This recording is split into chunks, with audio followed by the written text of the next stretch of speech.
You finished the book. You poured your heart, your soul, your imagination, your healing, and your story into it. But now it feels like no one is paying attention. The posts go up, the likes stay low, and the silence is loud. Your book isn't boring. Your marketing is. And if you're wondering why your audience is scrolling past your posts, we're about to fix that. People don't buy books, they buy stories, emotion, and connection. And that's what your marketing should reflect. If your book posts feel like announcements instead of invitations, your reader might scroll right past them.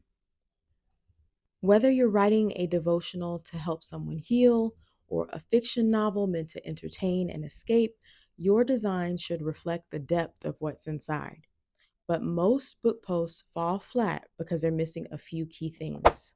Number one, no emotional hook. Lead with a moment or a feeling, not just a title. Number two, no story in the design. Your visuals should tell a story and not just share a product.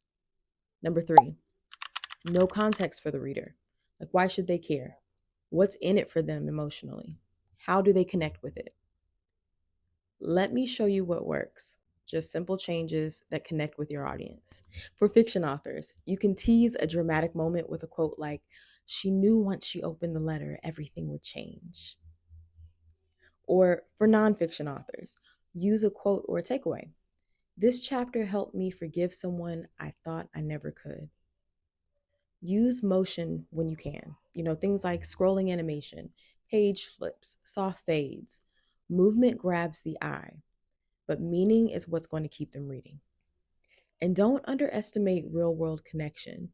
Leave a quote card or a bookmark in a local business that your customer might frequent, and you can create small, beautiful things that feel personal, even if they do point back to something digital.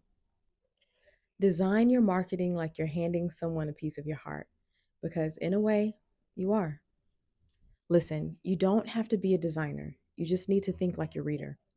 Design a post to feel like a conversation and not just a flyer, like a moment, not a pitch. If this resonates with you, don't forget to like and subscribe, and let me know in the comments which tips stood out to you. See you next time in the CreateHer Lab.